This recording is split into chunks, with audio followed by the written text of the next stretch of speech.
Bom dia, gente! Agora eu, Andressa, vou estar apresentando para vocês sobre o radiotelescópio e de início eu vou dar ênfase agora nas habilidades e competências.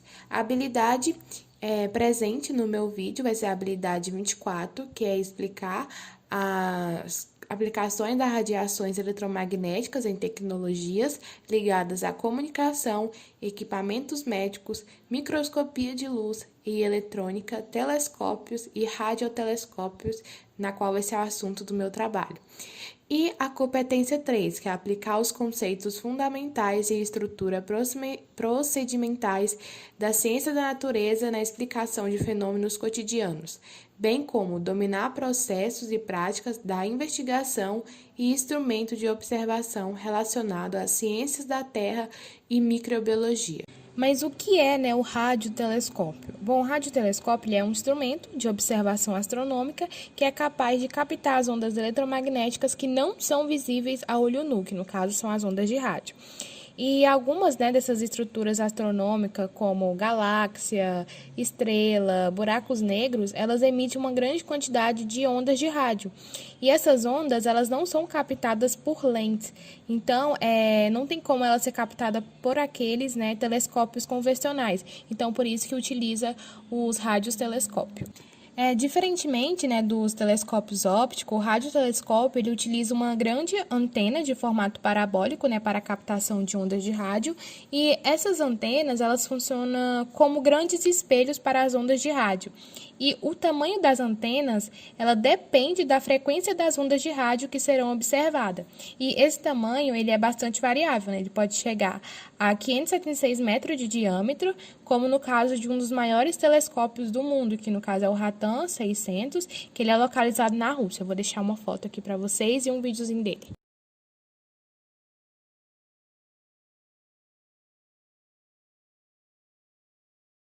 Mas como que funciona esse radiotelescópio, a estrutura em si? Bom, a parte principal são as antenas, aí tem os objetos em forma de pratos que coletam e refletem as ondas de rádio para o receptor, do mesmo modo que um espelho foca a luz em um ponto específico. Esse ponto específico, no caso, seria o receptor, que também é responsável por amplificar os sinais muito fracos até, vamos dizer assim, um nível mensurável. E depois de serem recebidos e amplificados, os sinais eles vão ser armazenados por um gravador, que vai enviar o material diretamente para a memória de um computador, que vai ser, no caso, responsável pelo processamento e análise e coleta de dados até sair a imagem específica.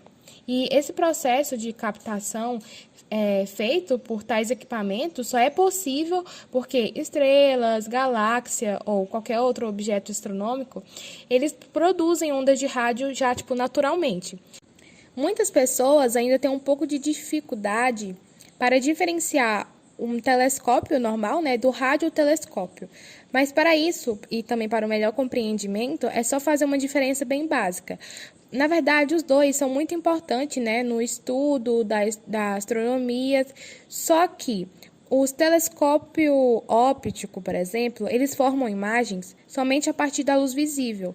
Já os radiotelescópios, eles podem determinar as características de um corpo celeste a partir de ondas de rádio, raio-x, luz infravermelha. E já na captação das ondas, elas são diferentes também, porque o telescópio óptico são as imagens do objeto observado.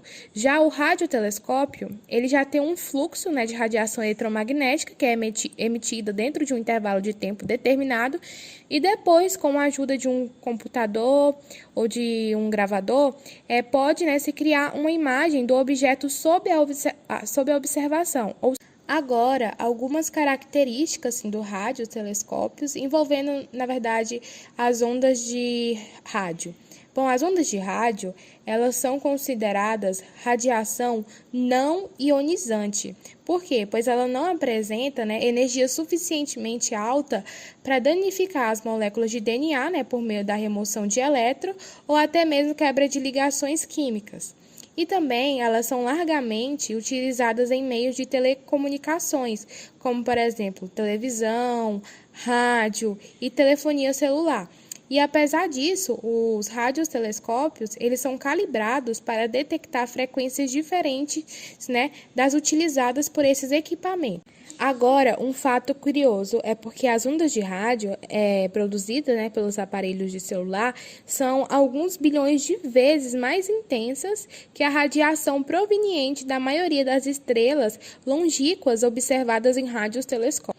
E no Brasil, nós também temos um radiotelescópio, né, que é o Rádio Observatório de Itapetinga, e ele tem uma grande antena que é de quase 14 metros de diâmetro. Eu vou deixar a foto dele aqui para vocês. E agora, no Brasil também, nós temos uma construção, na verdade, um planejamento, né, de um novo radiotelescópio. Então, 2020 agora, esse ano que nós estamos, e 2021 vai ser um ano de estudo para isso, e em 2022 vai ocorrer as operações. Ou seja, ele vai ser construído na Paraíba, e eu vou deixar uma pequena reportagem que eu achei bastante interessante, na qual ele fala como que vai ser e algumas curiosidades em si. Um consórcio internacional composto por entidades brasileiras e estrangeiras irá construir um radiotelescópio no interior de Paraíba que será usado para procurar traços de elementos como o hidrogênio neutro, parte da busca pela compreensão de mistérios do universo como a matéria escura. Batizado de BINGO, Baron Acoustic Oscillation in Neutral Gas Observation, o radiotelescópio é composto por duas antenas, uma de 34 e outra de 40 metros de diâmetro, que juntas cobrem uma área maior do que um campo de futebol.